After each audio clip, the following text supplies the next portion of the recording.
मुझे नहीं लगता इस देश में हिंदू को जगाने के लिए, हिंदू से बात करने के लिए कोई यात्रा निकालने की ज़रूरत है। हजारों साल से हिंदू धर्म का परचम है इस देश में, भारत से बाहर, कंबोडिया में, वियतनाम में, इंडोनेशिया में। दशकों और सदियों हम पे एक मुगल शासन रहा जो एक इस्लामिक शासन था, लेकिन हिंदू धर्म का कुछ नहीं हुआ। उसके बाद एक कॉलोनियल शासन रहा अंग्रेजों का, जिसमें क्रिश्चियन थे, ईसाई थे, कुछ नहीं हुआ। उसके बाद कांग्रेस का एक लोकतांत्रिक शासन रहा 60 साल 70 साल, तब हिंदुओं को कुछ नहीं हुआ। मुझे ये नहीं समझ आता 2014 में मोदी जी के आते, जो अपने आप को हिंदू हृदय सम्राट बताते हैं, उनके आते ही क्यों हिंदू खतरे में हो गए। मुझे तो कभी नहीं लगा हिंदू खतरे में है। बचपन से दिवाली मनाइए, होली मनाइए, पहनिए, सब कुछ करे। उनको पता नहीं क्या दिक्कत हो जाती है कि अब उन्हें लग रहा है हिंदू खतरे में है। शायद चाहते ये हैं कि हिंदुओं के नाम पे हिंदुओं को भड़का के, मुसलमान का डर दिखा के, किसी और का डर दिखा के सिर्फ अपनी वोट की राजनीति कर सके। बड़े बड़े लोग वहाँ पर शामिल हो रहे हैं। देखिए, जब सत्ता साथ होती है तो बॉलीवुड के सितारे भी आके नाचेंगे, कोई सीएम भी शायद नाच ले, कोई मंत्री भी शायद नाच ले, सांसद भी नाच ले, उससे फर्क नहीं पड़ता। फर्क इससे पड़ता है कि जो मुख्यमंत्री हैं, जो मंत्री हैं, उन्हें क्या देश के मुद्दों पे बात करनी चाहिए, बेरोजगारी के मुद्दों पे बात करनी चाहिए, गरीबी के मुद्दों पे बात करनी चाहिए, जिस तरीके से चुनाव आयोग भाजपा के साथ मिलकर वोट चोरी कर रहा है उस पे बात करनी चाहिए, या एक धर्म की बात करनी चाहिए। धर्म की बात करने के लिए तो इस देश में बहुत धर्म गुरु हैं, 4 शंकराचार्य हैं। वो 4 शंकराचार्य तो भाजपा को समर्थन दे नहीं रहे, तो कहीं कहीं से कोई एक गुरु पकड़ लेते हैं, उसका समर्थन लेंगे, कोई और गुरु पकड़ लेंगे, उसका समर्थन लेंगे। लेकिन जनता ये समझती है, हिंदू ये समझते हैं। जात पात की करो विदाई, हिंदू हिंदू भाई भाई। देखिए, तो हिंदू तो सारे भाई हैं। जो जाति है, अलग जातियां हैं, ठीक है। कोई अगर जाट है, कोई गुर्जर है, कोई दलित है, कोई क्षत्रिय है, उनको रहने दीजिए। जो जातियां, सारी जातियां सब मिलके रहती हैं, सारे धर्म सब मिलके रहते हैं। वसुदेव कुटुंबकम की हमारी सभ्यता है। कहाँ मिलके रहते हैं? छुआछूत, भेदभाव, ऊंच नीच कितनी है। देखिए, समाज में गलत तत्व हर धर्म में, हर जाति में होते हैं। जो भी ये गलत काम करते हैं उनके लिए देश में कानून है।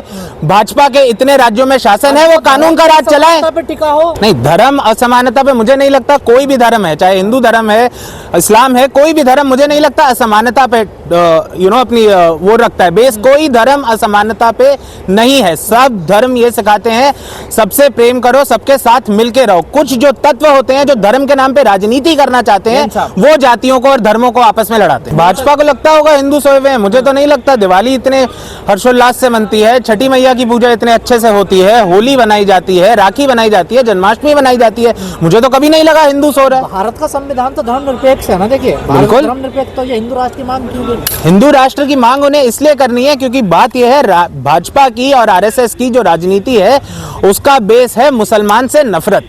इसलिए हिंदू राष्ट्र की बात करनी है। हिंदुओं का कोई भलाई की उन्हें मतलब नहीं है। वाराणसी में कहते हैं हमने कॉरिडोर बना दिया, उस कॉरिडोर को बनाते हुए कितने प्राचीन मंदिरों को तोड़ा गया। जैन धर्म के मंदिरों पे किस तरीके से तोड़ रहे हैं, दिल्ली में तोड़ा गया, बम्बई में तोड़ा गया, महाराष्ट्र में तोड़ा गया, इतनी सारी जगह जैन धर्म के मंदिरों पे प्रहार हो रहा है, हिंदू धर्म के मंदिरों पे प्रहार हो रहा है। तीर्थ स्थल, जो धार्मिक स्थल हैं, जो हमारी आस्था का प्रकोप है, उन पे क्या करा जा रहा है? उनको हम टूरिस्ट स्पॉट बना देते हैं। अदानी जी आके एयरपोर्ट बना लेंगे, अंबानी जी आके खाना बेच लेंगे, तेल बेच लेंगे, सड़क बना देते हैं, गुजरात के कॉन्ट्रैक्टर बना लेंगे। इन्हें धर्म का धंधा करना है। तो क्या गैर कानूनी यात्रा? नहीं, गैर कानूनी बिल्कुल नहीं है। जिसको जो यात्रा निकालनी है निकालिए। मैं किसी के विरोध में नहीं हूँ। किसी को अगर हिंदू धर्म की बात करनी है करे, इस्लाम की बात करनी है करे, किसी और की करनी है किसी और की करे। देश को हिंदू राष्ट्र बनाना, ये तो दोनों नहीं, हिंदू राष्ट्र गलत है। हिंदू राष्ट्र की कोई भी कभी भी किसी यात्रा में, किसी मंच पे मांग करता है, वो गलत है। क्योंकि ये देश आज भी संविधान की प्रति पे चलता है। आज भी हमारे फाउंडिंग फादर्स और मदर्स ने, अंबेडकर जी ने, नेहरू जी ने, पटेल जी ने, गांधी जी ने जो हमें मूल्य दिए थे, उन पे चलता है कि सब धर्म, सब जाति, सब नागरिक, औरत, आदमी, सारे जेंडर सब बराबर है। तो धीरेन्द्र शास्त्री को संविधान पे विश्वास नहीं है क्या, जो मौजूदा व्यवस्था? आप ये उनसे पूछिए ना, मैं धीरेन्द्र शास्त्री का प्रवक्ता तो नहीं हूँ। अगर वो, आपको क्या लगता है, आपका विचार? देखिए, कोई भी अगर ये मांग करेगा कि हिंदू राष्ट्र बनाना है, वो मांग गैर संवैधानिक है, गैर कानूनी है, उसका समर्थन नहीं करना चाहिए, उसकी कड़ी निंदा और उसका कड़ा विरोध करना चाहिए। लेकिन वो ये मांग क्यों कर रहे हैं, किससे कर रहे हैं, वो उसका जवाब वही कई लोग क्या कह रहे हैं, इस यात्रा का प्रभाव बिहार में पड़ा है। देखिए, बिहार में सबसे बड़ा प्रभाव जो पड़ा है वो पड़ा है चुनाव आयोग का, जिसको कई लोग आजकल कहते हैं election committee of the BJP.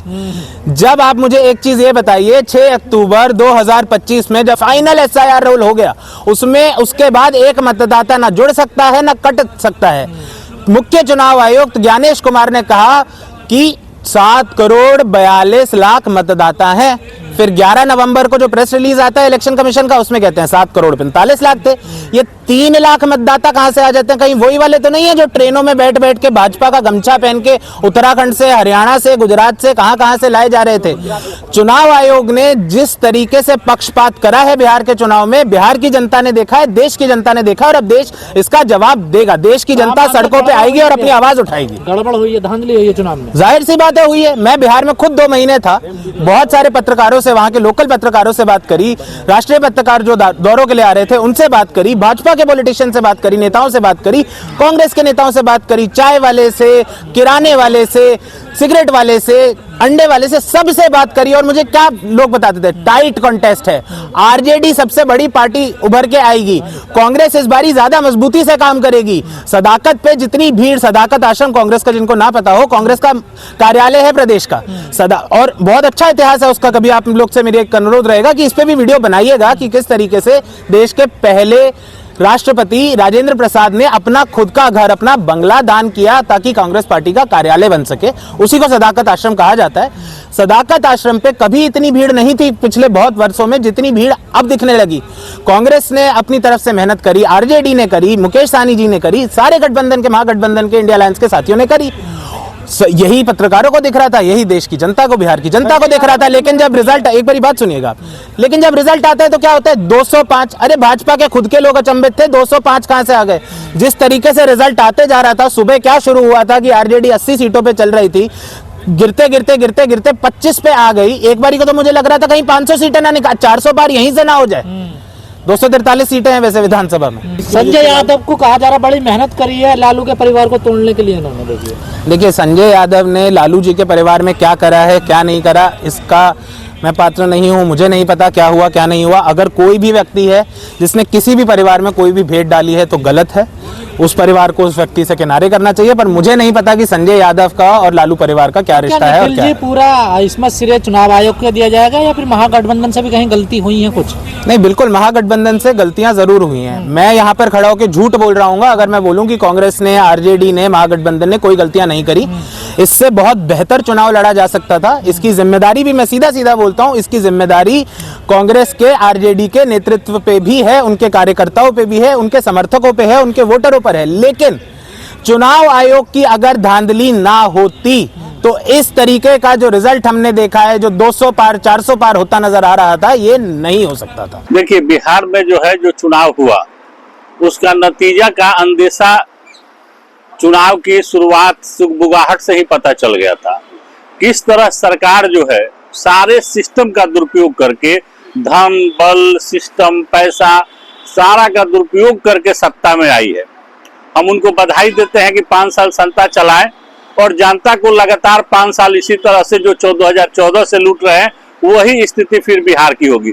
आज बिहार की जो भी चुनाव हुआ, आप देखिए कि चुनाव आयोग किस तरह से खुलेआम सरकार को मदद कर रहा था कि चुनाव घोषणा होने से पहले 1 करोड़ महिलाओं के खाता में 10-10 हजार रुपया डाला गया। उसके बाद आपको किसान निधि डाला गया। जो जितने भी सरकारी खजाने का दुरुपयोग, और सरकार जो है पूरे देश में जहां जहां भाजपा शासित केंद्रीय मंत्री से लेके प्रधानमंत्री से लेके धन का खजाना खोल के वोट लूट के वहां सरकार सत्ता में वापस आई है।